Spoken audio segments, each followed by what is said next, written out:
Hello, my fellow engineers. This is your boy Freedom here. I'm here with two guests, actually. It's it's your boy Wacky. What's up, What's Wacky? good? Yep, What's and then good, guys? yep, and we're also here with Bubby. If you guys don't know who Hey, Bubby is, he's Bubby. it's good to be here. Yep, he's been on the show before. He's a good addition. So, actually, let me double check. Uh, those who are watching on YouTube right now, do you guys? Because I'm having an error actually. Are we live?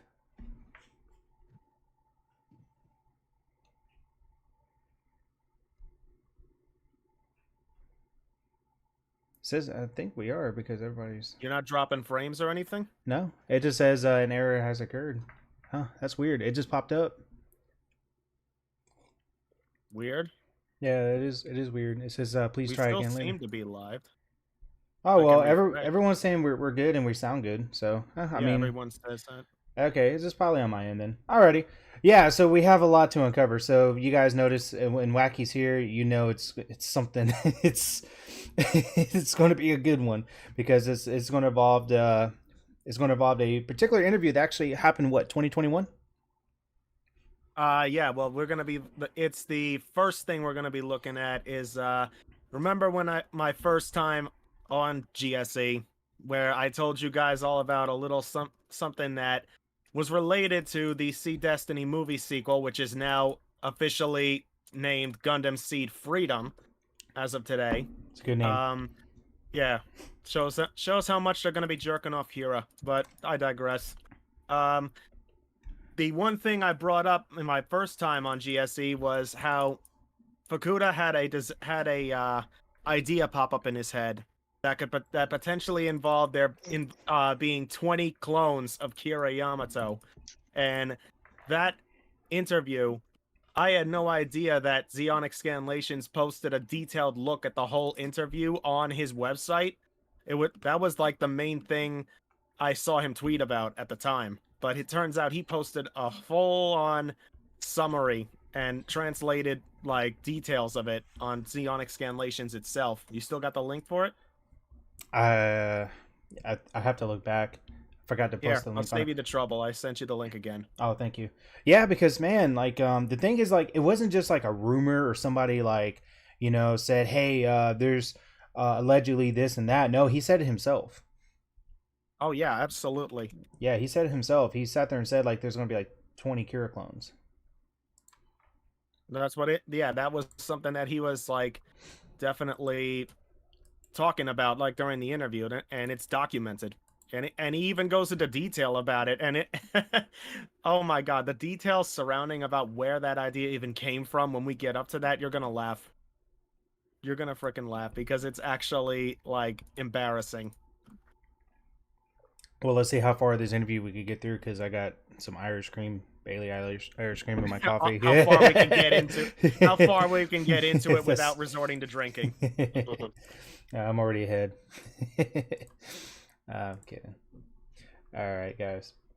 Yeah, so let's go ahead and bring it up actually. And what we could do is we could probably just read a line and then sort of break down like what he's saying into the interview. Because was it his wife that made over 100 drafts for this for the movie? Yeah, that's the thing, chat. If there are those who don't know, turns out that Gundam Seed Freedom had well over 100 drafts of its script actually written. Yeah, wow. Wrap your head around that. Oh, how many movies have you actually heard of that have had over 100 drafts on the script? Like, and keep in mind, I said over 100 drafts. We don't know the exact number. It's over 100 drafts. That's confirmed.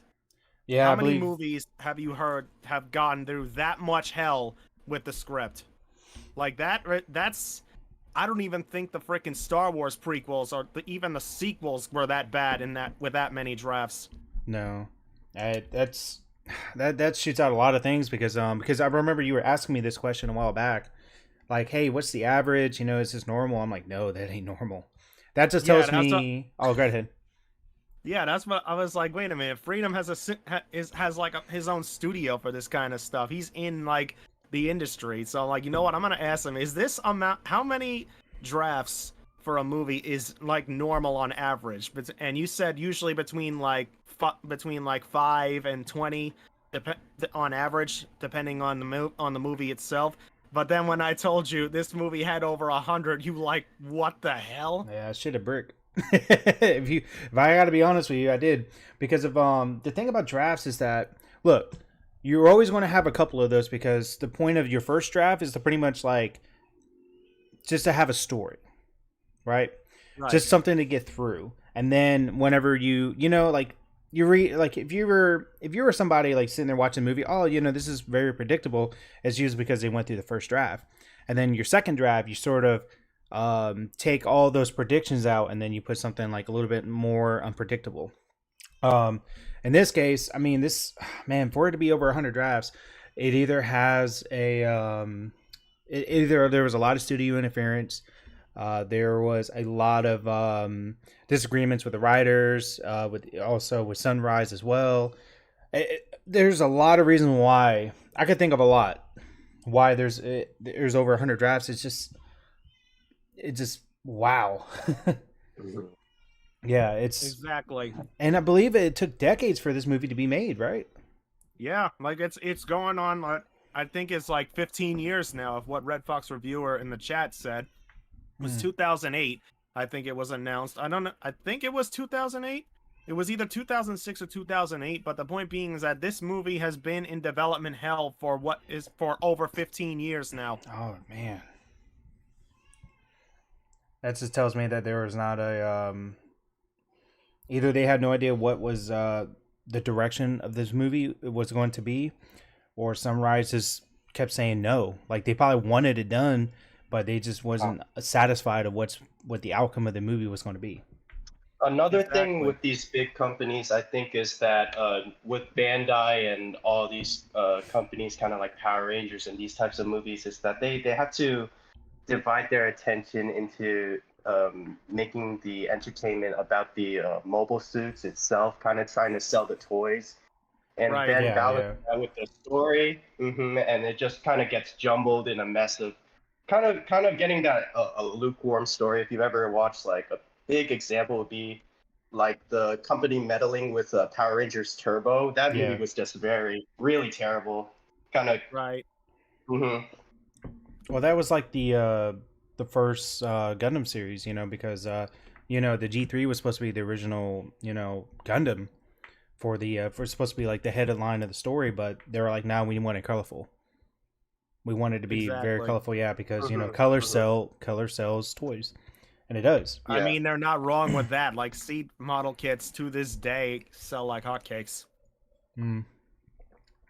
And how long has that series been dormant? Like 7, 8 years? That's really crazy to me. Well, that, that longer. depends on what your definition of dormant is, because Seed HD Remastered kind of like put it back in the spotlight a little bit, but now Gundam Seed Freedom is a totally new thing, and Fukuda has confirmed that yes, this is the conclusion to the Cosmic Era story as a whole. Yeah. oh, that's amazing. So it's kind of like the finishing to those story. It's not a. Yeah, not the it's, beginning to it. After this, Seed is done. There's nothing Okay. else that's gonna come like after the events of Gundam Seed Freedom. Anything that gets added to the Cosmic Era at that point will just be prequels and pre-sequels. And is this going to be a Japanese movie, or is this going to be an overseas U.S. type deal? Well, it's obviously gonna come out in Japan first, I would imagine. yeah. But it's definitely not gonna get dubbed right away. It's definitely gonna be subtitled first, and then the dub will probably come later. Which the dub I'm not exactly looking forward to if they're gonna be using the Crunchyroll dubbing from Seed HD Remastered that they recently just randomly decided to redub out of nowhere when nobody asked for it. You know, Which the new dub is inferior to the old dub in pretty much every single way, except for the fact that Johnny Young Bosch is Diarca, which I think is actually really fitting because his pitch and his attitude fit Diarca more. But other than that, yeah, everyone else is just completely inferior across the board. Now, I do have to say this because Basket Case 98 did put out a good point. Didn't they announce prematurely regarding the movie of the during the HD remasters coming out? Yes, they did actually. They did at it. Did. Yeah, they did. They tried to 2012. Yeah, it was 20. I think it was 2012, something like that. Yeah. But yeah, like they did tease it a little bit, saying, "Yeah, it's not dead." But at the time, everyone just rolled their eyes and said, "Yeah, okay, bro. How long has it been?" And plus, everyone at the time knew that Murasawa was struggling with brain cancer at the time. Yeah. So everyone basically just hand waved it as BS because, like, if Murasawa was incapacitated by that, who the hell is gonna frickin' finish it? Like, she's the one that started it. So yeah. I personally think it was studio interference. Yeah, because it's just astounding that it's been over 100 drafts, and and it was announced in 2012 after the HD remasters came out. Well, so, it was basically re-announced again. Like, it was announced between 2006 and 2008, something like that. That's when it first appeared, if I remember correctly. But 2012 was when it just got reminded, saying, "Oh yeah, by the way, guys, remember that Seed Destiny movie sequel? Yeah, that's still in the works." But again, everybody just hand wave it as, "Yeah, okay, bro, we believe you." Yeah, kind of like a unicorn type deal. Like we're hoping it's gonna show up, but cross your fingers. This thing probably not gonna show up. Well, I think that's why. I think that's why it was just shelved, because there was other projects coming out, like the Gunpla series, and the but believe it or not, like what was I thinking? The Bandai or Sunrise actually shelved one of the Gundam projects into the shelves. I do not know which one it was. I could be wrong, but I think it was either IBO or I'm pretty sure it was IBO. I could be wrong, but it was one of the Gundam projects. So, but they pushed out, what was it, Age and Gunpla Bill Fighters, and then they shelved IBO for a few years. So what I think is that at this time, what came out, it was Unicorn, right? Unicorn came out in 2010. I think that they saw potential in Unicorn, and they saw potential in Gunpla Bill Fighters. They're like, "Oh man, this is our moneymaker, it's advertising our Gunpla," and I think they just shelved the project. Which it makes sense because they did it before. Right. And I think that they were really focusing more on sales and the production of the new Gundam Seed, because this was the new bread and butter that was coming out. Right. This is what I personally. Yeah, I hear you. Yeah. I think it was IBO. So, yeah, I think it could be IBO. I just have to think about what came out during that time. Yeah. It was shelved for a little while. G-Reco was part of was the one they also pushed out too, which makes sense. Oh yeah, that's true. Yeah, I forgot about that. Like at the time, and yeah, IBO came out in October 2015 in Japan. Yeah, so that might be it. Yeah, because it did came out years later. Like the idea of IBO was out for years, but they shelved it for a little while. They teased it. They kept teasing a picture of Barbados like shrouded in shadow on the main website, and then over time it slowly but surely got like revealed, like that they kept taking away the shadow effect bit by bit on Barbados. Yeah, I remember that's that. One series, IBO. It really pushed Gundam back into the mainstream after the failure. Oh yeah, Red Fox definitely pointed out something. Seed Destiny movie sequel, Seed Freedom, was supposed to be out originally before the 00 movie, but it was delayed and shelved multiple times because of that. Red Fox Weir, yeah. That would make more sense. They probably didn't like did Awakening of Trailblazer bomb? Did you know? Compared to the anime, yes. Like, Trailblazer is not in a good spot when it comes to the Gundam fandom. Pretty much everyone in the fandom, with the exception of like the mobile suit designs and all that, Trailblazer is no bueno compared to how amazing the 00 anime itself was. But to be fair, believe it or not, the manga version of Trailblazer is actually superior to the movie. That's what If I you You heard. have to if you fill didn't me hear in about because that. I actually never watched the movie to Double O Yeah. Trailblazer. Yeah. What's the wrong with it? There was quite a bit wrong with it. First of all, before I say anything, do you care about spoilers? No, you're totally good. All right, just want to make sure. But yeah, like, long story short, you know how at the end of the Double O anime, they kept on referencing, quote, the dialogues that were to come, right? Mhm. Yeah, I do remember that. Yeah, vaguely. well, basically what that amounted to be was aliens, which was literally what happened Oh, in Yeah. the so Double aliens O invade. in the Double O movie. We got aliens, Yeah, which Ilya Schemberg was in his basement with his tinfoil hat. He's like, I must do something about this. What? No, seriously, but how does chat feel about that? That's kind No, of crazy. because Aliens. here's the thing: the aliens they went with were not that well written. That's the problem. And Banshee, no, season 2 wasn't a mess. It was Uh-huh. just inferior to to season 1. It was still good. It was just not as good. It was like comparing a 9.5 out of 10 to an 8 out of 10. But That's not too bad. That's not too bad. yeah, to be like, honest. when it comes to the aliens they picked, they are called the extraterrestrial living shapeshifters, also known as ELSE for Else. short. And What mobile these suits do guys, they use? Everything. well, that's the thing. Everything. That's the thing. The thing about Okay. the else is that they're basically like these. How do I put Gojira this? says Because they- how do I put this? they're- Because describing the else Shape-shifting. to someone who hasn't seen it with their own eyes is a bit hard, because they're like amorphic creatures that anything that they learn about things by assimilating them by touch. So basically, Gojira they're says it's more or like less. devil I themselves. would think they'd Actually, be that like is a a good- hive, right? That is a good way to put it. That Yeah, the devil way guns. the way they learn about things is very similar to how the Devil Gundam does things. Like when DG cells make contact with something, they spread all over the person's body, and the Devil Gundam like can control them at that point. They basically become assimilated. The else is very similar, except instead of like DG cells that like almost look scaly, instead basically It's metal. you turn into like these. You basically start manifesting as like crystallized stuff. Like you have That's crystals cool, start chat. like you start having crystals spew all over your body, and you more or less die a horribly painful death. Oh no! And the mobile and- suits are zombies.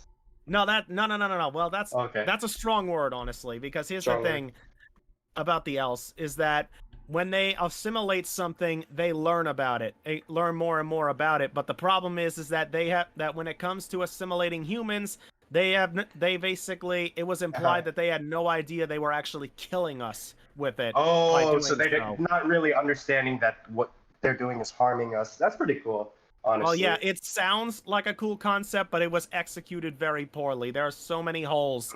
Even in the manga? Yeah, even in the manga. But I mean, the manga did flesh out the else a little bit more, and it actually showed a lot more of what they can do.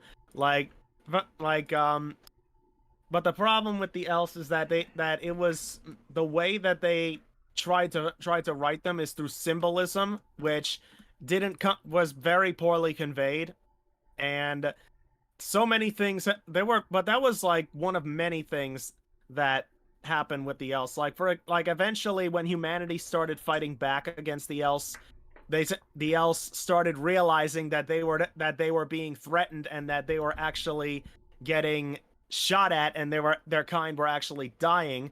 When they try to ham fist this message that they were never supposed to be hostile in any way, but then when they realized that humanity was fighting back and they were actually shooting at them with weapons, that's when the else started morphing into mobile suits and morphing into warships that they have assimilated from humanity. And then they start using their own weapons and fighting back, just like assimilated versions of them. I think that's kind of scary.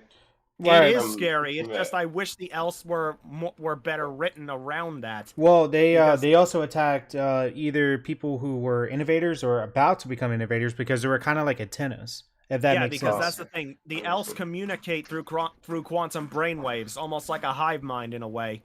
And people who are innovators or innovades who use quantum brainwaves, who have that ability, the elves are attracted to them because again, they are the people that actually can hear what they're trying to talk. Like, but the thing is that the elves don't speak English per se. They like convey things psychically, like emotions and mental stuff to people, and eventually, like Setsuna becomes almost like an ambassador for humanity and the elves because he's the one that hops in the double O Quanta and then goes into this giant like what's it called, like moon like else that's like this big as the frickin' as one of Jupiter's moons that slowly but surely was making its way to Earth with a giant fleet. Eventually, with the help of everybody, they blow a hole in that giant else, and Setsuna goes inside with the double O Quanta, and he uses quantum burst to initiate the quote dialogues to come that were talked about so heavily in the anime. Yeah. Where he basically links with the else's hive mind through quantum brainwaves, and eventually they end up coming to an understanding to where afterwards the elves break off their invasion, quote unquote, because again they try to tell you it's not, but it frickin' is. Let's be real here. And eventually, after the invasion gets broken off, the giant elves that Setsuna like broke into to initiate the dialogues basically blossoms into a giant flower in space as supposed to be like a symbol of peace. And I'm guessing this is the credit scene we're picturing now. Okay. Yeah. Yes, basically. And the else, it's over. It's over. They're and done at that for. point, that's where the double O Quanta initiates a long-range quantum jump where it basically travels to the else's home planet to help them out with business there because Setsuna more or less became their ambassador with humans. So now the next time we see the double O Quanta 50 years later, post credits, the double O Quanta has evolved and changed into like a human hybridized human design with else built into it. And that has become Is this where we get the picture of the gray-haired Setsuna? Yes, that's where he basically has become a full-on human else hybrid. That's we love that picture. The living metal part of it. Yeah. And yeah, that's basically how that became to be. And now it's that silver-haired Setsuna that pilots the else double O Quanta. The one that looks almost alien, with almost like biomechanical in a way. The way you explain it, it actually sounds like a pretty cool movie. I'm sure it would be, like I said. It's just the execution. Again, it's the execution. It has all the right ideas, but bad execution. Yeah, it's kind of like this. It's kind of like when humanity is like, we're going to do this to you, and the else is like, no, we could do this. Yeah, well, we're going to do that. No, we could do this. Yeah, that's another thing. The fight scenes. The fight scenes the fight scenes in the movie are also problematic too, because really all it can be put down as is just people shooting in random directions and things blowing up. Yeah, that really sucks because the first season you don't see anything nitty gritty, and when you do, it's few and far between. Because it's basically, that's why I describe the Double O movie as basically it's less of a movie and more of a giant 4th of July fireworks show. Because it's beautiful. Like the fight scenes, if you look at them from that perspective, they're freaking great. It's my favorite. I'm sorry. I will say the Jinx, my favorite iteration of the Jinx design. That's all I'm saying. What, the Jinx 4? The Jinx 4, yeah, that's my favorite. Oh, okay. Yeah. Yeah, the Jinx 4 is based. It's pretty good. Yeah. But yeah, I will give the Double O movie this. The mobile suit designs are solid, especially in my eyes, Gundam Zabanya, which was the best one of the bunch, which had the most eye candy out of all of them. Quite literally. Yeah, if you haven't seen Gundam Zabanya in action, it is basically the Strike Freedom done right, considering the fact that it knows how to beam spam in very creative ways that the Strike Freedom never even bothered to touch on. Like this thing's beam spamming abilities are unbelievable. I have not seen anything that can match it to this day, except like the closest thing I can think of is maybe the Amazing Strike Freedom from Gundam Build Fighters Amazing.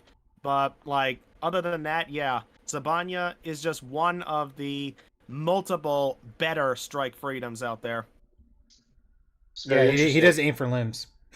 Yeah, he doesn't. Well, I mean, if you're fighting frickin' aliens, does it really matter where you hit them as long as they die? Because again, these aliens, they're shapeshifters. If you blow off their head, they'll just grow another one back. You got to make sure to vaporize all of them to make sure they can't come back.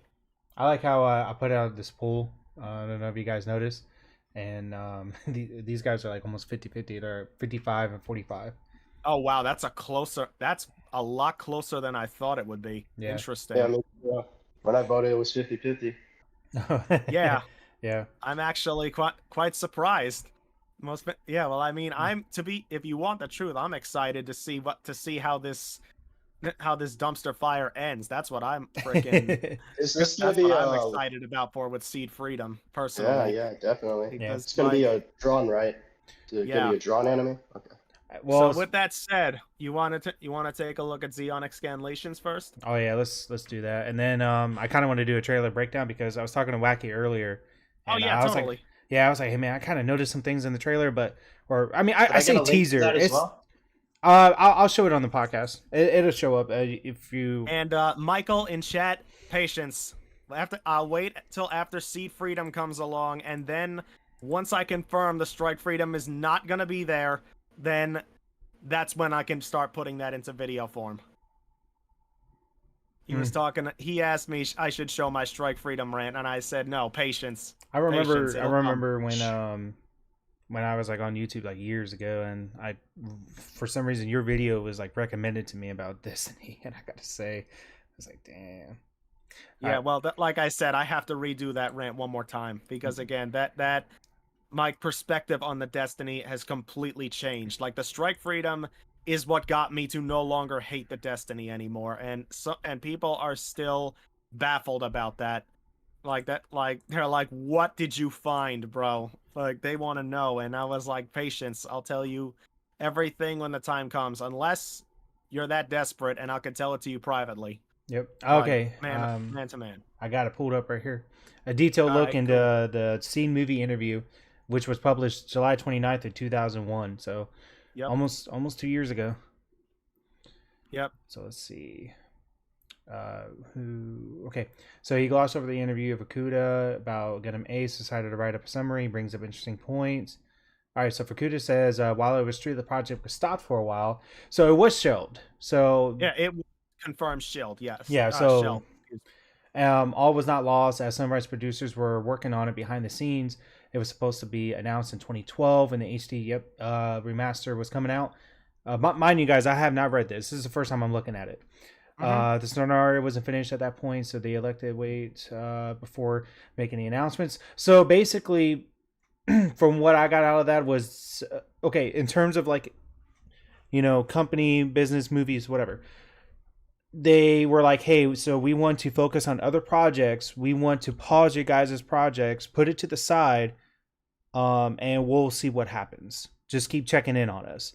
They probably like email them every day, like, "Hey, are we still getting paid for this?" That's what I'd be doing. Yeah, it's basically what it sounds like. It's not too common. It's not uncommon.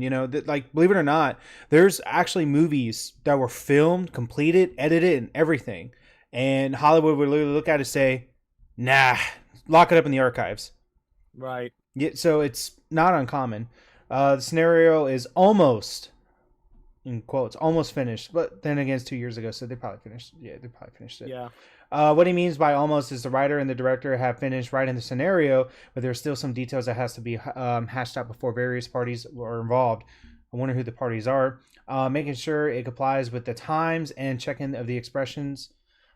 He's still waiting for the final draft to be signed, but he's already working or started working on the storyboard since he has nothing to lose in doing so.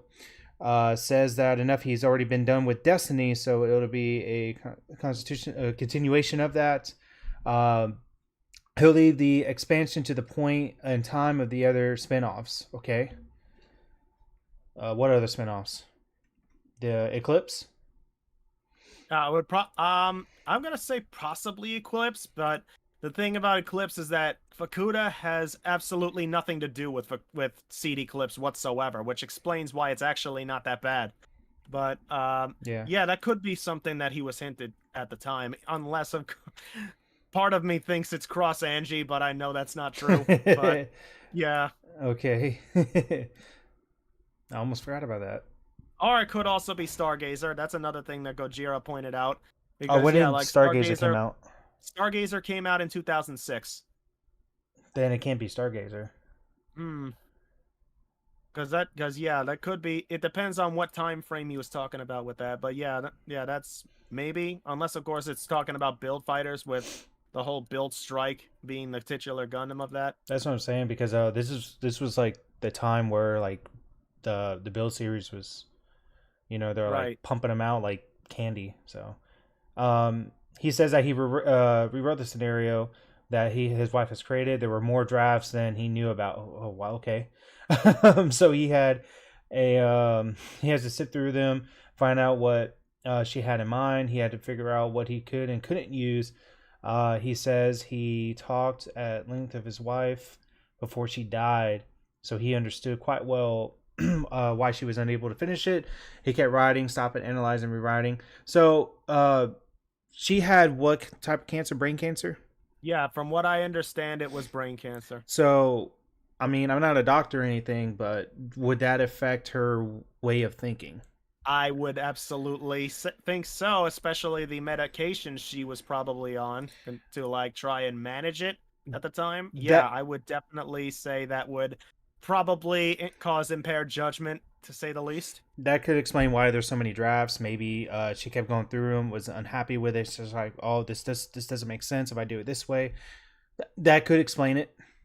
Could be, yeah. Could be like internal conflicts with that happening, and possibly like with other people calling her out on that, like keeping her in check or trying to keep her in check. But the problem is, like, keeping Murasawa in check is a lot easier said than done when Fukuda openly simped for her at every single turn, especially with what happened with Kigali and Shin's voice actors during Seed Destiny.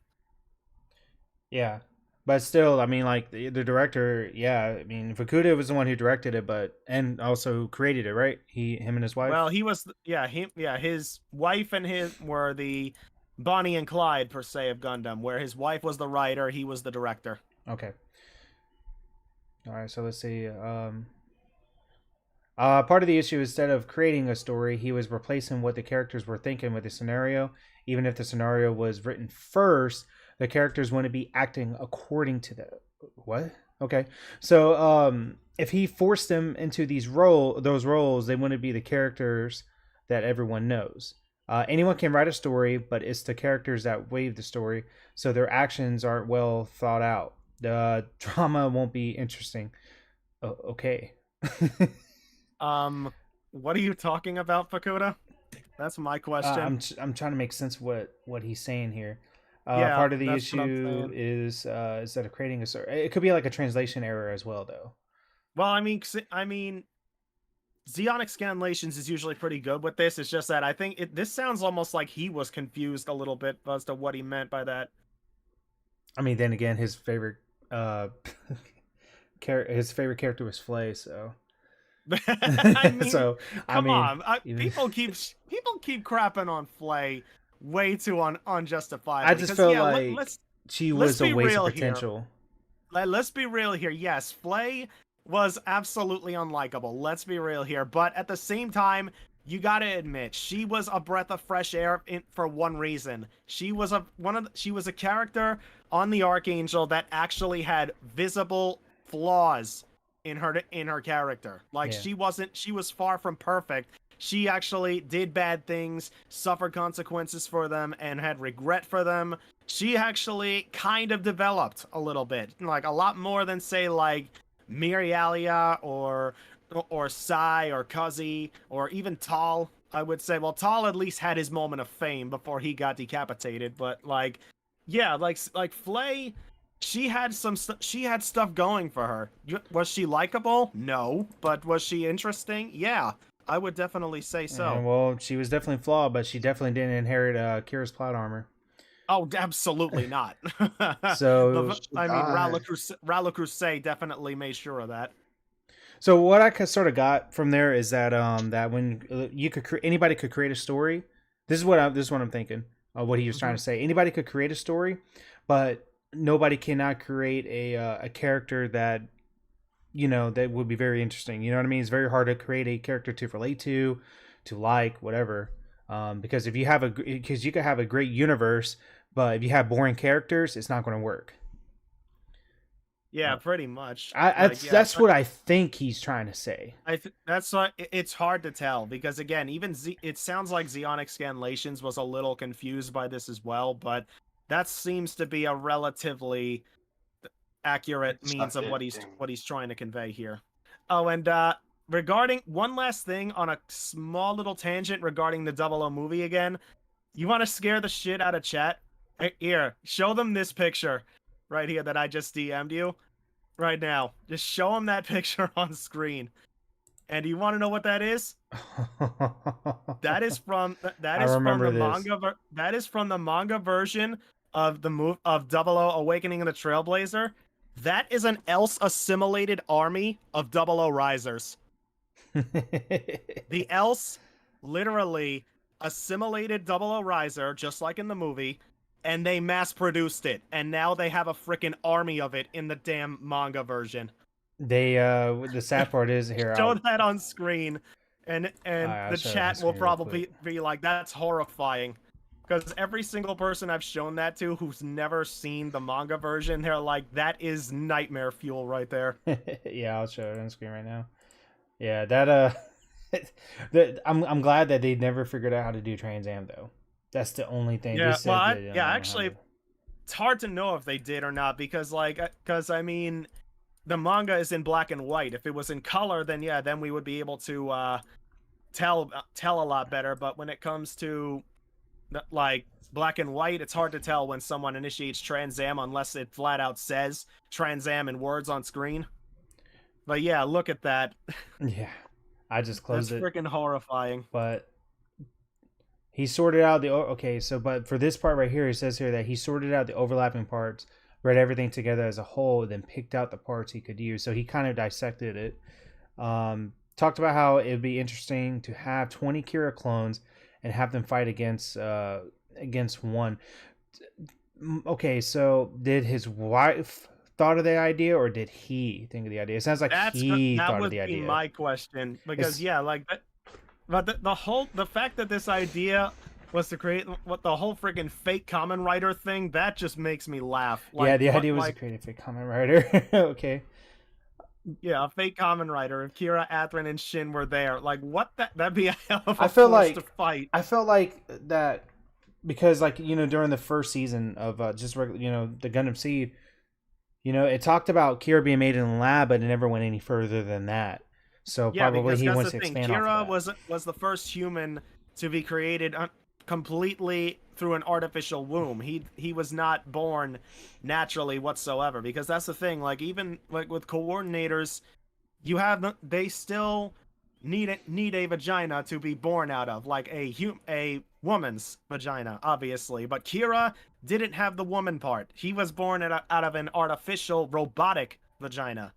And he wasn't the only one that did this. That Canard Pars went through that too. However, Canard Pars was a failed product because even though yes, he was fully artificially birthed, he was not he didn't come out in the way he was supposed to. Like his genes were not the same as they were supposed to be originally set to be, like with coordinators. But Kira, however, was the only successful attempt that they had using that artificial womb, that all of his genes came out exactly the way that they were supposed to be. And that's why he is called the ultimate coordinator, because he was the only successful attempt at it where everything that set his genes to be came out perfectly and exactly the way that they were supposed to be. Now, is Which he a is- clone? Yeah. Whether or not Kira's a clone, I don't think so. I don't think that was ever confirmed or not. But Yeah, I know because that they don't last long because Ray and Rally Crusade were basically dying near the end of their series. Ray and Rao were Ray and Rao, and I should also say Canard, what's it called, Prayer Reviere, as well by proxy. Yeah. All of them suffered from the same problem, short telomeres, which is apparently very common with defective clones in the Cosmic Era. That you got to take medication to try and fight off those symptoms that you're going to have that will cause your life to shorten and your aging to be increased. But on top of that, it'll also cause serious pain, which we see Rao go through that multiple times, where he has to pop some pills in order to stop the pain. That's why I'm sort of thinking that that what I'm getting from this, I think Kira might be a clone as well. However, he's just happened to be like a one-of-a-kind clone. Well, we're going to have to see what Seed Freedom says about that. Yeah, we will.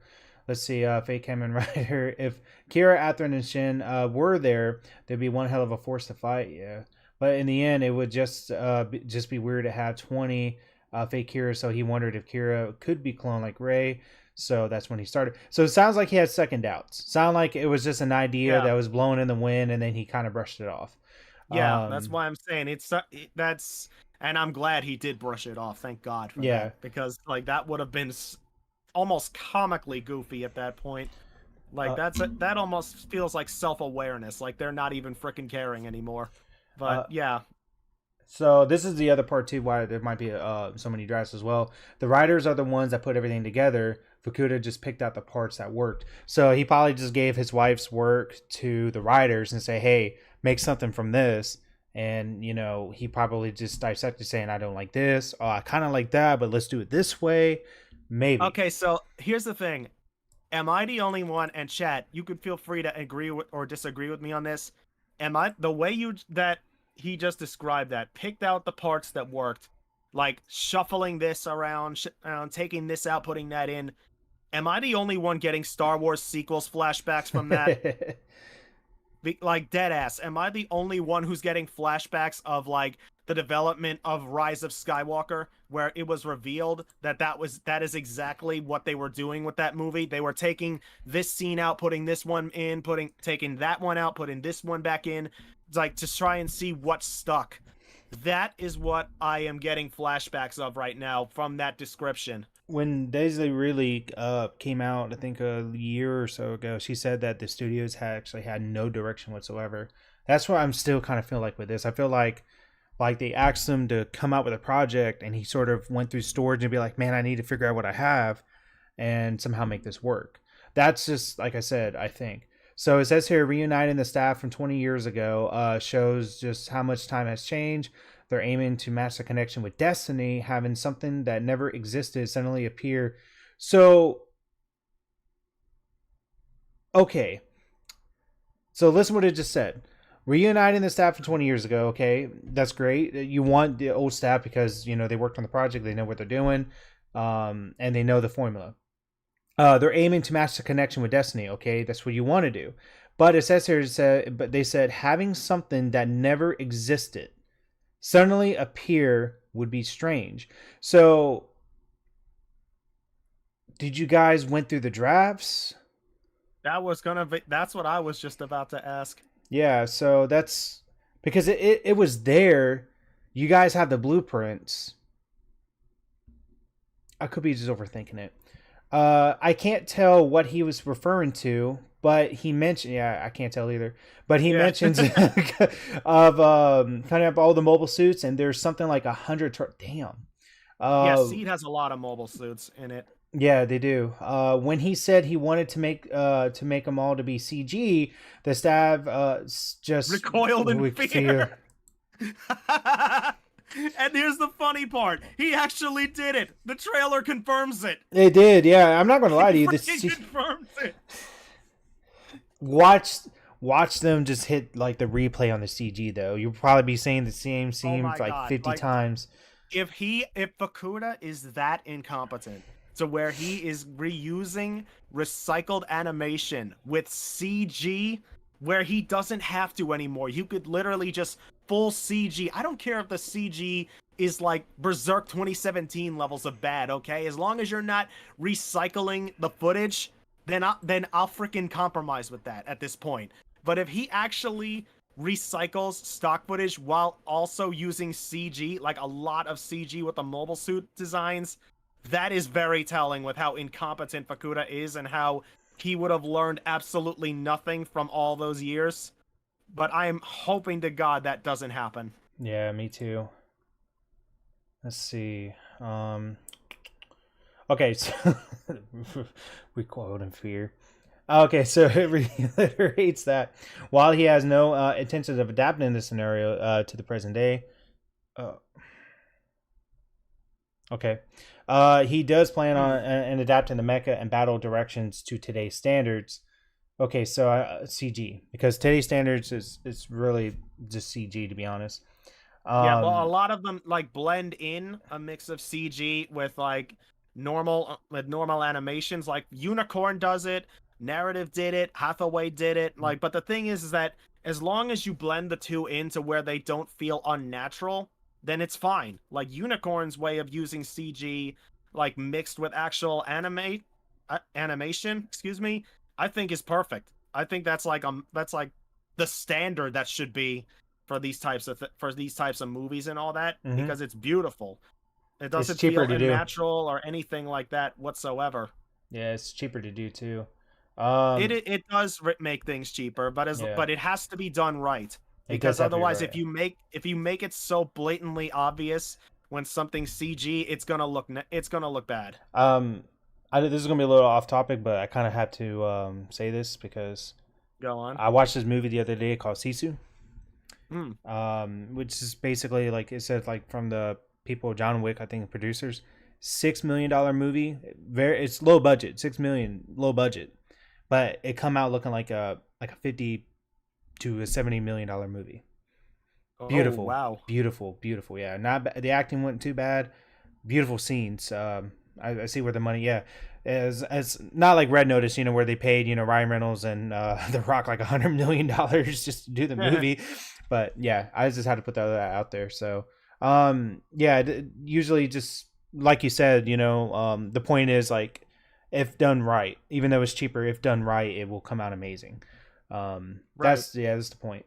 So it says here that, where was I at? Okay, yeah, no intention adapting the scenario to present day. He thinks that recent Gundam designs are complicated, and full of pointy parts. Hold on, time out. Yeah. Did he seriously? That just blew my freaking mind. He thinks that recent Gundam designs are complicated. Fukuda, the Strike Freedom is an extremely complicated design by itself. Are you freaking mental?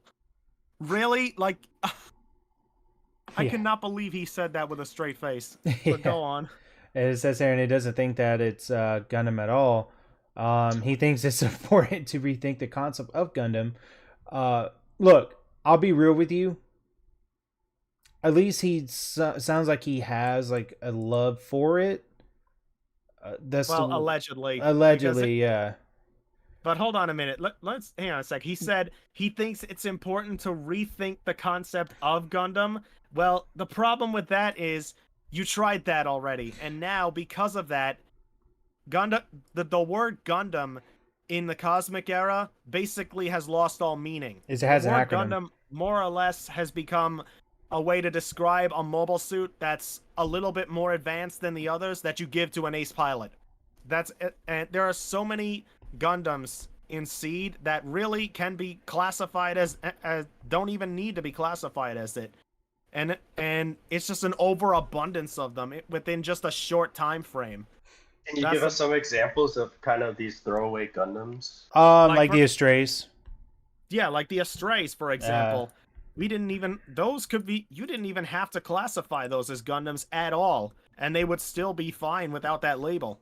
But they called them Gundam Astrays, despite the fact that even the normal M1 Astray still has a Gundam-like appearance. You know what? It doesn't have to be a Gundam. I'm gonna take back what I said. I'm gonna take back what I said because I didn't read this part. It says he thinks it's important to rethink the concept of a Gundam. So he kind of like saying like, this is my point of view of Gundam, and this is what I think Gundam should be. Where have we heard that before? Kathleen Kennedy. Kathleen Kennedy. Yeah. Now that I read that, I'm like, you're right. To say, yeah. Kathleen Kennedy, anyone? Yeah, because like over here, when he thinks it's too pointy concept, I'm like thinking back. Okay, so he's probably thinking about like how Gundam and Zaku's have that round or square designs, and then when he said that, I'm like, okay. So returning to the past is good, but also being able to differentiate itself from other shows what makes Seed what it is. So being unique, he wants to be unique, even though like he does borrow designs from other, Universal Century, basically. That's the thing. He claims he wants to be unique. Way too late for that, Fukuda. You already freaking you plagiarized 0079 and you plagiarized Zeta. Mm-hmm. The only thing left at this point is to plagiarize Char's counterattack at this point. Let's be real here, because like you already threw out the quote unquote originality clause of what you were trying to accomplish. Okay, so you're right about this. It talks about the hybrid of CG for battle scenes, so he's mixing both. Yeah. So the main common staff practice nowadays. It is pretty common. Yeah, like I seen it in Dragon Ball to save money. Yeah. So main staff is returning. I mean, who's doing handwritten animation fully nowadays? I can't think of one company. Okay. Well, even Studio Ghibli, they've shut down. Yeah. Okay, so it says here main staff is returning, emphasizes his disdain for colossal mecha. Okay, so okay, that's a good person to have on the team. Says he wants to create a formidable enemy mobile suit like the Aegis was to the Strike. Okay, if they don't clash with really the Strikes to the Providence, I would think. But whenever Kira's riding the Strike, you mean the Freedom to the Providence, because the Strike Gundam never fought the Providence. It did. It just got his ass kicked by whenever Mu LaFlaga was piloting. Oh yeah, I forgot. That's Mu. I thought you were talking about with Kira in the hot seat, but like Mu in the Strike didn't even stand a chance against the Providence. He just got like insta-gibbed. Yeah. It says here that if they don't clash with one another in the level of performance, so he's want to see like get a good counter to whatever he's fighting. They won't have to be able to show off their full potential. I kind of want to see that. He's discussing how ridiculous Destroy looked, big and mean, but easily taken out at the end. Yeah, it was easy. Yeah, it showed that it was like this big, mean threat, but then when the Destiny showed up, they were pretty much just as weak as the Jins, basically. There were just grunts after that.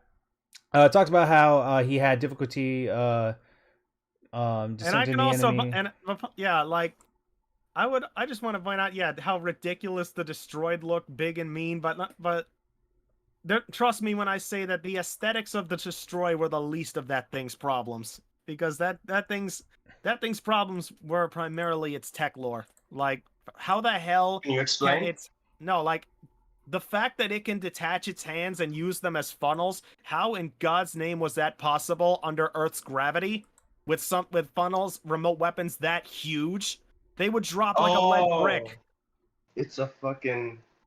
Okay. And all they had was like big thrusters on the back to make them go forward and tiny little ones along the sides to keep them afloat. That is impossible no matter how you look at it, especially under Earth's gravity. There's no defending that. Yeah. So it says here that talked about how difficulty was so it says here while unmanned AI fighters were quite possible if the enemy were to use them, it says to believe the battle will be filled a continuation. So if mobile dolls basically have been taken so far, how Seed incorporated with modern battles of time. Beam spam.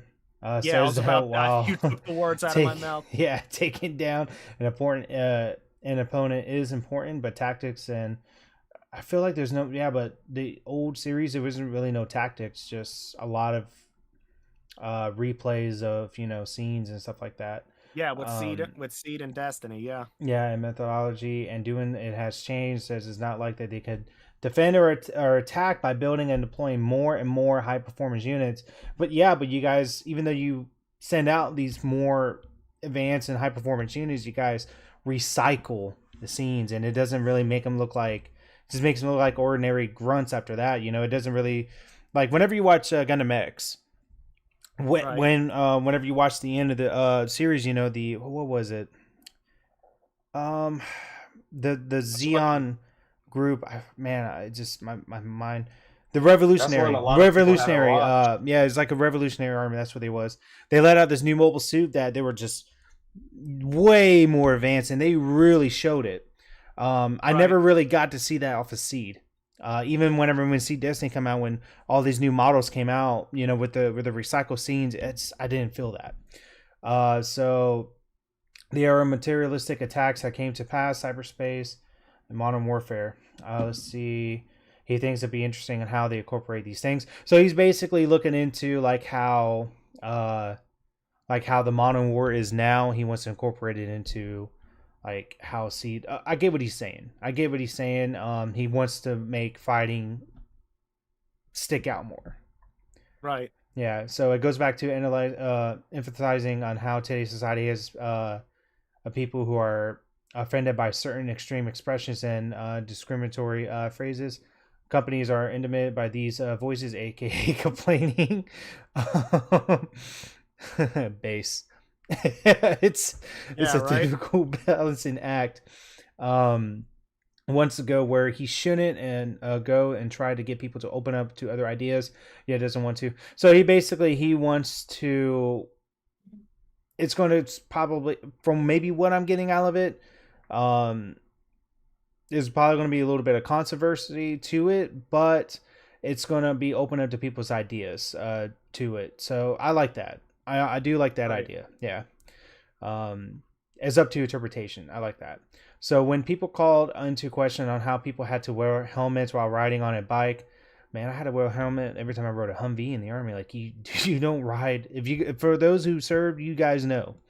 Fukuda said that children had to cross the road, even if they were running away from a mecha attack. They had to obey traffic laws, you know, which in Japan they had to. Outside of the country, they're fine. Yeah, but I don't want to see people like running away from a damn, you know, dagger and had to stop and wait for a damn cross light to change while, you know, a murderous robot was chasing after him, or a mobile suit. Let's see. It says here, outside of the country, they're fine. So weird. So it feels that dangerous ideas and organizations will grow in power during these difficult times as materialism and fascism emerge. Oh, there's that word. During economic turmoil, there is poison behind the pretty words and the ideals. Okay, so I kind of seen that in his past, you know, like the Naturals. You know, yeah, I get what he's saying. Their intentions are good. I mean, their point of view, their intentions are good. They're just, you know, genocide is just not always a good thing. Yeah, as even a fifth grader can agree with that. Yeah, but I see what he's saying. Right. There's poison behind those pretty words. He doesn't trust anyone that is decided in a confessing undiscussed manner. So basically, he wants people to be open. That's what it sounds like. Yeah, open to the ideas. Love it or hate it, you know, it's going to, yeah, he just wants to be open. The movie will be the conclusion to the series. Fukuda says that he thinks the theme song by, I'm not going to say the name, not going to butcher it. Nishikawa. And that's Nishikawa, but I don't exactly recall which Nishikawa he's talking about. I'd have to think for that, but go on. Okay. It's something that has already been agreed on. So basically he got the music. It makes sense. You want to get all that settled up during production. Everyone's already assumed that he singed it. So if he says that he's not, well, then the fans would riot. Says they probably still have to offer that option to Nishikawa. Says he didn't know that Seed movie was trending on Twitter. Nice. Well, yeah. Well, to be fair, that one I'll let slide because Japan has been more and more not giving a damn about Twitter, and I do not blame them, because Twitter is a cesspool. It's where brain cells go to die. It is actually. So yeah, we got that one. So do you want to? So that was like the 2021 interview with Fukuda that Zeonic Scanlations decoded for us and tried his best to get through the language barrier, which he did a really good job, if you've asked me. But next up, do you want to do the trailer analysis, or do you want to get to the meat of the fun when it comes to the recent art book interview that I told you about, where I showed you just one part of it, and you lost brain cells immediately? Oh man, that's the meat and potatoes, man. Yeah, it's not this interview. That refers to meat and potatoes. Oh my god! Let's give it the trailer real quick. Good. Yeah. All right, sure. Let's go ahead. Ooh, wait. Did I not load the trailer? It's okay. I'll go ahead and just load in the thing real quick. Yeah.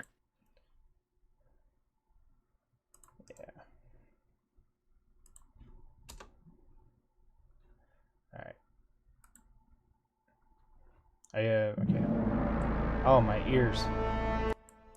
You want to share your screen on Discord so we can all watch together? Yeah. Let me do that real quick.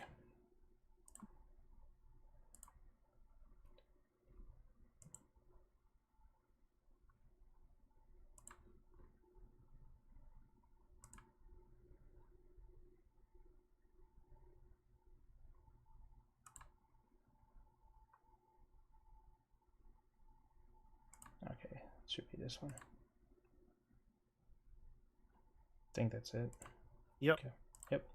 Okay. All right, so let's get this party started. Let's see what we got here. Yeah. I don't know why it's called a trailer. It's just a teaser. I do think the CGI looks pretty good. So.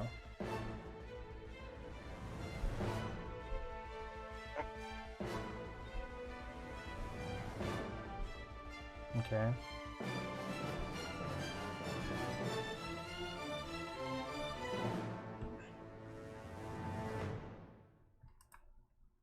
Okay. Okay. Waiting on you. Did you watch it? Yep. No, I Nope. watched it. I'm Okay. just saying. Like, no, Alright. I've watched this trailer before, like multiple times. Okay. So I'm gonna go ahead and break it down slow. Yeah, we could slow the pace of the video. Yeah, because Yeah, we can. I noticed some things in the trailer. Let me go ahead and mute that because I think that's gonna ignore some people. So Yeah, I like, noticed slow about. So Mhm. over here you see. I'm seeing a black screen. Are you? Oh yeah, well, yeah, on my end, yeah, strange how it's actually on my end. Doesn't look like you even click play. That's weird. Yeah, Really? yeah, I agree with Wacky. That's what I'm seeing. What about everyone else in Okay. the chat? Do you guys? No, the chat, I just saw it. It played. Should I just watch the chat? Let me You just could, watch it yeah. on YouTube. Yeah. Sorry about that, guys. Yeah, now I see it popped up for a brief moment, What the heck? but then like it just went black again. That's weird. Oh, okay. Yeah, But anyway, yeah, it doesn't matter. Like the chat saw it and everything. It's fine. But we'll pick it apart bit by bit. Yeah, so I do see the scene. You see like our crush Jin. So I noticed that they're still using Jin. So doesn't it show like how far to the future this is? This makes me wonder, like if that scene was a flashback or something, or if possibly they brought the Jin back, like as maybe like the Jin 2. Which, if that's the case, I would welcome, because I always did like the Jin more than the Zaku Warrior, because I thought that was like a more original take on the Zaku, as opposed to just straight up plagiarism. I doubt it because they're still using machine guns. Well, I mean, yeah, but and swords. Who knows? We'll have to see. them just like doing a flashback because how outdated the Jin is in that year and how powerful the Zaku Warrior is lore wise. Yeah. Yeah, which makes me wonder. Kind of crazy. Yeah, this makes me wonder if this is a flashback or if this was like a splinter group or something. But yeah, like in Sea Destiny, yeah. Fully We've seen some rebel CG Jins we got here. fully CG Jins, which, in all fairness, they don't look too bad, but the CG is very noticeable. It's not well blended in, but Yeah. this You is see Seed that we're talking contrast about on here. that flower? Here's Kira, and then there's okay, There's Lacus. just a lot of contrast in this video, huh? It's like very bright. I've noticed. Man, Very it makes bright me and really this dark. makes me think it's Mirror though for some reason. No, well, remember, Mir's dead. Yeah, So, but that's the thing. Yeah, she is dead. yeah, and everyone and their mother has told me this. That must, hey, Wacky, do you think that everybody's lips are fat in this trailer? And I'm like, yeah, kinda. Yeah, kind of like the Lacus is Transformer. especially noticeable with this one. Yeah, she probably got like lip fillers. So right here is what I was talking to you about. So here's Kira, in a totally different cockpit. The cockpit is totally different than the Strike Freedom. So either see, but this uniform looks like it's not Zap. It looks like it's Orb. No, that's a new uniform in general right there, honestly. Like, looking at Kira's, like, helmet, like, compared to what his old helmet used to look like, this one seems more, like, rounded, almost. Like, they want the Orb helmet, which was basically just, like, a modified Earth Forces helmet, let's be real here. That one seemed, like, more, like, angular and pointy. This one is rounded. And I don't... And, yeah, the color of it is different, for sure. Look in the first season. I keep saying first season, but look at the first season of Seed. Their space uniforms, Orbs is kind of like this. And they changed it to the second Destiny. They, went different, like you said, like almost like Earth, like the Earth Alliance. And plus, if you look around the around where Kira's sitting, Yep. that looks like a 360-degree camera. If you ask me, that cannot be the Strike Freedom. The Strike Freedom never had that. Yeah, they never had this. This was Square in the Strike Freedom, and he's in space. Look at this. This looks like a planet. Yeah, that looks like he's floating upside down there, like by Earth. Yeah, and then Compass. I want to know what Compass is about. We were talking about we don't know if it's a faction, if it's like a group, because Destiny ended with him being part of Zaf. So I don't know. Yeah, This he was literally Lacus's right-hand man. He was a Zath white shirt. So maybe Compass is like, you know how like Londo Bell in the Earth Federation is Compass kind of like the Londo Bell of the Earth Federation? Who knows? I mean Compass. Well, I mean, well, that's the thing, though. I mean, if Compass is related to the Earth Alliance, well, that's the thing. Like, the Earth Alliance got absolutely BTFO'd in Destiny. Are they still a thing, or did they restructure? There's a lot of questions to be had about that, if that's related to them. But yeah, it does seem like these seem like potentially like new pilot outfits for something. I don't know if it's Zaft. I don't know if it's Orb, but. Yeah, like Lacus basically became the chairwoman of Zaft at that point, at the end of Destiny. So that it raises so many questions about what that could be. Maybe this is a clone because look, Kira Yam. You paused it, bro. I know. And then, but that's what makes me think because with Lacus is a coordinator. The other one said Compass. This one says Zaf. So there's also that natural. logo on the on that logo on his helmet that you got to take into account. Yeah, I did notice that. That's what made me thought it was Orb, but Orb is not like that. Yeah, so, I don't recall. I don't think Orb's logo was that. That's why I'm thinking this is Compass. Right. Yeah. No. Orb's logo is not that whatsoever. Which makes sense because he's like I will guide humanity to the future, to the right direction. Compass. That's what made me. Yeah. Something could be. cheesy. Yeah, that could be what it simplifies. Damn birdie. Okay. So Zaf looks like Zav's logo doesn't look at that either. Remember, they had the Z. I was looking at this video. It says natural. We see the Destroy Gundam CE775. Oh, my bad. Yeah, that's the thing. Apparently, this movie is going to take place in Cosmic Era 75, which is 2 years after Destiny ends. So, like, okay. She does. She looks like she got some fillers. Okay. Oh, why are you still on that, bro? because it just popped up. There's the whale. There's Kira in the ZAF uniform, which makes me think he's still in ZAF. So Compass is probably a division off of ZAF, maybe? It could very well be. Yeah, okay, so over here you see Lacus right here. You see some ZAF represented. ZAF. I like to think a politician because the ZAF politicians do wear this outfit. A couple ranking officers right here. I do not know what this is right here. Who that is. Kira in his ZAF uniform, Lacus, and this is the thing right here. It sort of replays some of the scene. I'm trying to catch that logo because this is actually a more. This really makes me wonder if they're gonna do anything with the space whale. If they, like, part of me hopes not. Yeah. Space whale, man. And then mostly Gundam Freedom, which makes sense, because Destiny was supposed to be about Shin and his destiny. So maybe this is more like Kira, directly about Kira. So maybe, I don't know. Mm-hmm. I don't know. Yeah, it's very hard to determine because again, it's only a 30-second teaser, but Yeah. I don't know why it's there's a called a lot trailer. going on. That's definitely a teaser. yeah.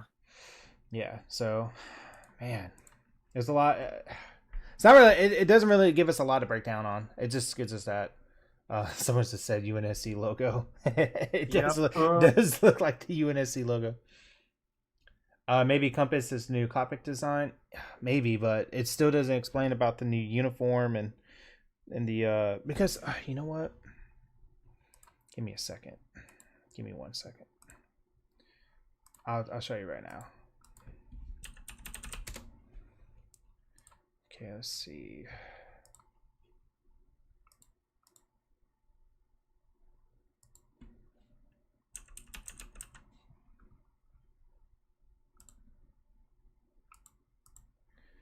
Because let me see if I can find it.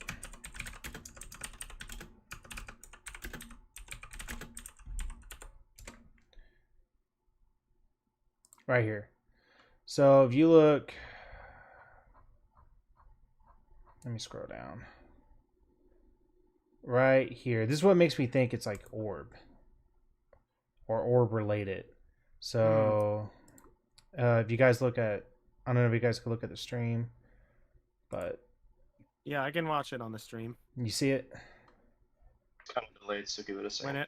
Yeah, there's a bit of a delay on the stream, but when it pops up, I'll look at it. Okay.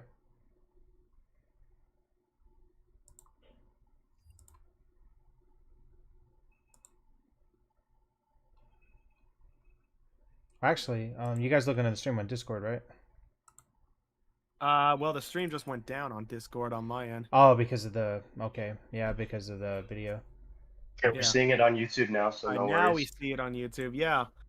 Yeah, but you can see you see where it's like that's why I'm thinking it's probably a division off of, or maybe because it looks pretty similar. That does look pretty similar. Not gonna lie. Yeah. Is this from the SD games? I think so. But I mean, because I remember watching the first season and seeing that space uniform. That does look similar. However, the bottom part of the helmet is different. Yeah, obviously. It's because I think the other one is more pointed. Yeah, the other one it's like more pointed and flat, like at the front. Hmm. But yeah, this one is definitely different from that. But I could see the similarities. Yeah. Maybe an updated design 2 years Could later. potentially be. Yeah, maybe. Let me check real quick because my wife, as y'all know, I recently just had a baby. She's 3 months girl. So my wife just thank you. Yeah, my wife just said she needs a little help with her. So I'm sorry, we're gonna probably have to cut the stream, so I could go help her. We don't. No, I mean, or you could just BRB, depending on how long it's gonna take. I don't know how long it's going to take, but if anything, I'll go. I'll go BRB, and I'm trying to figure out how this is going to work. Dad life. Dad life. Yeah. So I'm trying to figure out like, man, I wish there was a way for you to get control. I would have give you like full control, so that way you could probably show up the. Can Wacky not stream on your channel? No, unfortunately. Mm-mm. Ah, Plus, I mean, what's it called? I'm really not hesitant with streaming on YouTube to begin with, considering that you like streaming on YouTube in this modern day and era is the equivalent of walking through a minefield with no minesweeper, and the mines underground are randomly teleporting all around you. Yeah, that's sounds why. terrible. That's why I'm also like this video will automatically stream on a Rumble as well. I mean, not stream, but it'll upload itself on a Rumble, and then I'm also on Spotify. But yeah, I'll just Right. BRB. If you guys want to talk among each other, and then I'll let you know. Yeah, that sounds good. Yeah. Yeah, go right ahead, Mhm. bro. We're good. We got it. All right. Thank you guys. Matter of fact, Um, I'll go ahead and bring a guy on here, which you all know well as Ion. I'll bring Ion on. Hey, Ion. Yo, Ion. All right. welcome, Ion. And I'll be right back. Okay.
What's it called?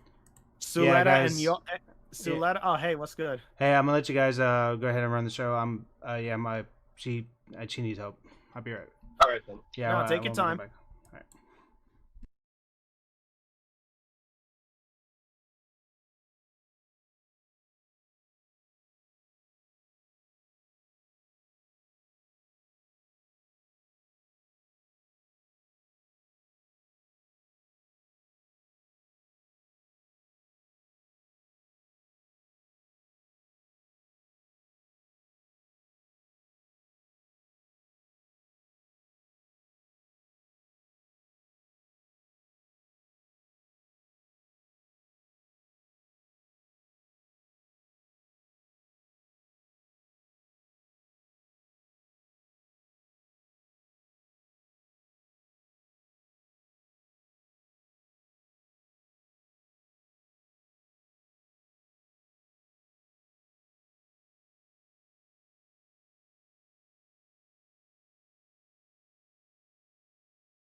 It's equivalent Yeah, to gold plastic syndrome.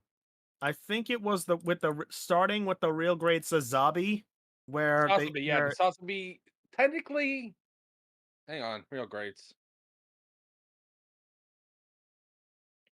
I have to look at the real grade list again. Technically, the Avas were technically the first one to flip around a bit. Hmm. Oh, I hear noise. Wait, what'd you hear? We're back. Oh, you hear it on the Welcome back, stream? Freedom. Well, I don't know if he's back or not, but iMessage is unmuted. now. yeah, I think he just okay. Yeah, he did. He fixed it. Okay. He Sorry just said, about that, guys. Sorry. Yeah, as we said in the chat, Freedom accidentally deafened himself, so it muted our chat, our chatting. We were But like, at least we're back now. If yeah. anything, we can have Freedom cut off like edit out that part of the stream once the stream is over, like when the VOD is kept up and all that. Yeah. So I'm just looking through the list. Oh yeah, now we it was can at least technically initiate conversation with chat a little bit better while he's away. Tall Geese, technically, I would say, because that still holds up. Even my Tall Geese holds up. Oh yeah, no, like Tallgeese in Sasabi general was is the real game changer, though. Sasabi was the game changer with yeah, the like new and all that. like Sazabi has had a fantastic real grade. It's just I just wish it could have been said the same for the Senanju. Because the Senanju, that one was rough for a real grade. It was very early and it was falling apart everywhere. Yeah, he still like that inner frame gimmick did not go the way it should have been. Star Wars Robbie in chat says, "What about G Witch?" So G Witch, I watched it. Ion speaking, by the way. Hi. I liked it. The ending I found pretty good. Wacky's just fall the hell and back of it because nothing we can do there. Well, again, like I said, I haven't seen Witch from Mercury aside from the prologue at the moment, but now that it's allegedly over, maybe I might binge it. But like when I get some free time. But yeah, like now that audio has been restored, I still am so adamant when I say this. Suletta and Miorin, from what I have seen of them from being spoiled the hell out of with this franchise, those two have absolutely no freaking chemistry. And I know I'm not the only one who thinks that because I've seen tons of people complaining overwhelmingly about those two. Like, tell me, like, chat, what are your thoughts on that when it comes to that? Because I would love to know. Yeah, even Gojira says, yeah, that's pretty true. That's pretty true. Excuse me. In my eyes, Guel and Suletta, I think, would have been a far better couple. Guel, from what I have been spoiled about Witch from Mercury, they did him dirty with this. I'm just gonna say he has a redemption arc. Okay, well that's good to know. That's good to know, but still, and Banshee, Thunderbolt has more than just a Zeong variant. Thunderbolt has a Thunderbolt has a freaking Big Zam. Yeah. All right. Speaking of you've Thunderbolt, never seen it, the new Gundam project has just been announced. Gundam Requiem. Requiem. Or something like that. It's going to be all in Unreal Engine 5. Okay, so that means quite a bit of CG. Yes, but if you've seen the Unreal Engine, I don't know if you've seen the video of Small Soldiers, War for the Necrons. No, I didn't actually. I will post that. Oh, I've seen that one. I've seen that one myself. It's like that fan movie. Yeah, it's a fan movie. It looks very good. But seriously, though, if anyone's a Small Soldiers fan, that one's a really good one. But yeah, no, I'm talking to chat. I'm sorry, you two. Really, I'm just trying to make. But yeah, no. Setsuna, the Big Zam from Thunderbolt is the most OD Big Zam I have ever seen in my life. And yes, Alexander, 1989 in the chat, he was the one that showed me it for the first time. Dog, my jaw was on the floor when I saw this freaking thing. This thing is, first of all, it is bigger than every single other Big Zam in Gundam history by leaps and bounds. Like, it's not even comparable. Considering the fact that this Big Zam in Thunderbolt is so big, it has full-on mobile suit hangers on its body. that you can actually store and launch mobile suits from. This thing is huge. Like, this Wow. is not big Zam, it's huge Zam. Like, it is unbelievable. To the point where I have renamed this big Zam. I have dubbed the Thunder Zam because it's Thunder from Zam. the Oh, that because it is works. from the Thunderbolt timeline. Because, and for those who don't know or haven't got the memo on yet, Thunderbolt is an alternate timeline of the Universal Century. Like, because remember, there are 5 timelines that the Universal Century has. There's the main canon, Origin canon, Thunderbolt canon, Outer Gundam canon, and now just recently Despair Memory canon. Main and also Origin. maybe recently Gundam Requiem for Vengeance. Well, we'll have to see what that one's I like. posted the Anime News Network thread post in chat if you want to see it. Oh yeah, Gundam Requiem for Vengeance. Yeah, that I'm gonna have to. Yeah, that one could very well be related to Origin because it's in 0079. But we'll So have it to has see. German artists. It has German artist Emirates Bros. I can't pronounce that name. But the writers are is directing the so guys directing the project. He's German. I can't pronounce the name to save my goddamn life. Gavin Hinchnight, Tekken Bloodlines, Transformers Cyber, Star Wars Resistance is writing. Right. So there's going to be an actress in this. Okay. For motion capture. Oh, so yeah, I just realized it's now Hiro Ogata, which is the producer of Which from Mercury and Thunderbird. G-Witch and Thunderbolt. Yeah. Interesting. Yeah, it's UC 0079 related. Yeah, it definitely. But Well, yeah, it is 0079 but from related. the Xeon point of view, and they say in the cockpit. I'm down. I'm down with that. Let's see. Let's see. We'll have to see. Oh yeah, no. And Alex, that's another thing. What Alex in the chat has just said. Yeah, that this big Zam is controlled by a new type, or not just a new type, the brain of a new type. Are we talking about like clone brain, like Armor from like Crossbone? No, it's made by those like monk guys from like that you see at the end of the Oh, Thunderbolt the of monk the second. bastards. Yeah, those guys.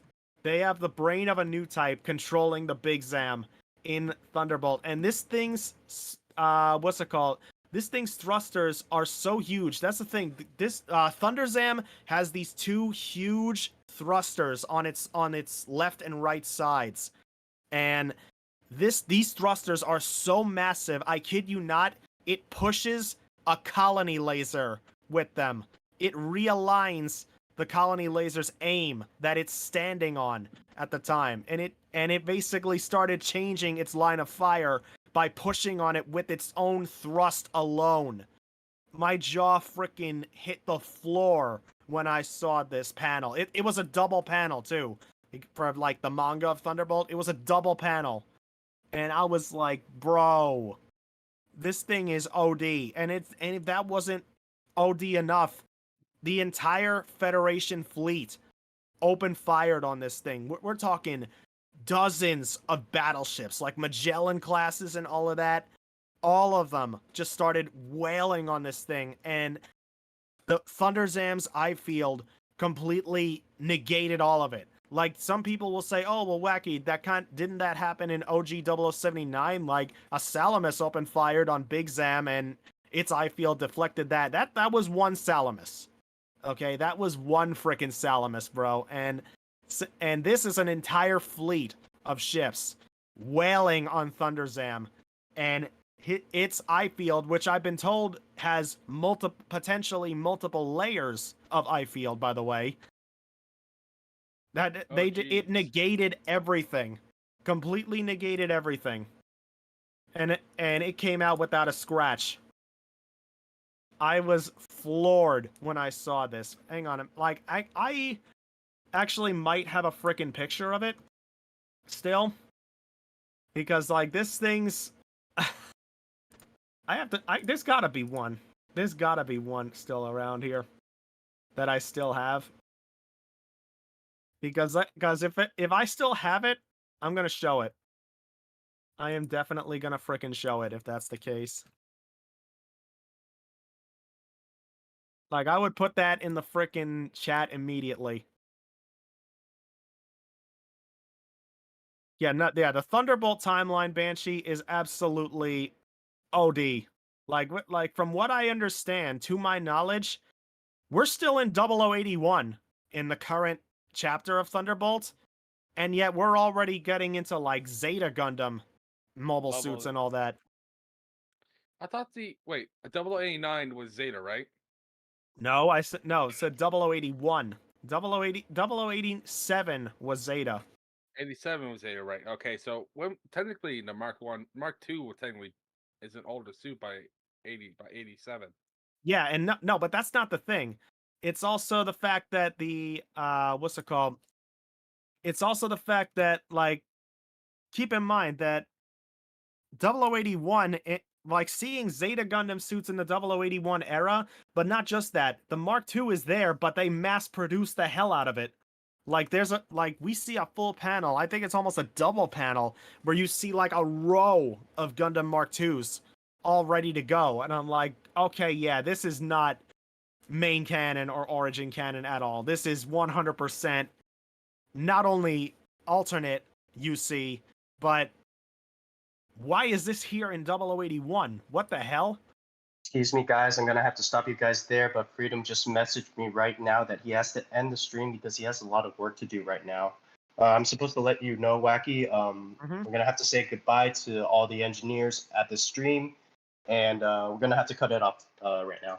All right, no problem. Either way, but hey, we can always have another stream and get into the meat and potatoes of the other interview afterwards. Because believe me, when we get into that, it's gonna be juicy. I'm telling you right now. But I'll keep you guys posted. Freedom will keep you guys posted. But if he has to end the stream right there, then so be it. Not my problem. Hashtag dad life on his end. It's all good. Okay, so we have about 1 minute left if you guys want to say anything else. You can just remember to you can feel free to join the the Gundam Space Engineers Discord, where I'm a guest on there. If you want to hit me up about anything, you can talk to me, ask me anything, as well as all the other Gundam Space Engineers members, and you can mingle with them on there. If you play Gundam Battle Operation 2, we have our own official clan on there. If you guys want to join, that too, yeah, on PC. On PC. Sorry about the console, guys. All right. So yeah, sorry to cut it short, but hey, dad life comes first. So, with that said, guys, Freedom, you can end the stream whenever you want. So we'll catch you later, guys. Okay. Good night, and see you next Peace time, guys. out. We'll see you next time. So maybe next time we do this, I or either Ion can have like control of the stream, so that when Freedom doesn't have to host. I don't know if he ended the stream yet or not. Yeah, he's gonna end it right now. I just messaged him. All right, fair enough. So we'll just let him do that. But yeah, we'll see you guys later.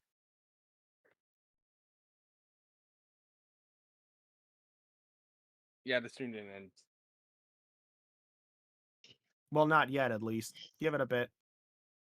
He can end it whenever he's ready.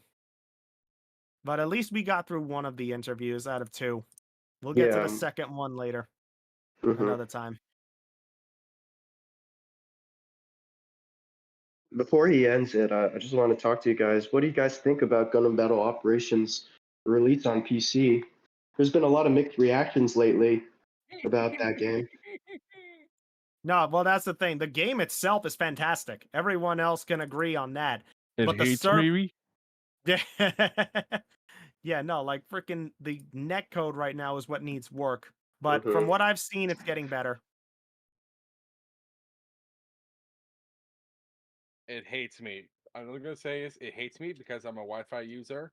It hates Wi-Fi users.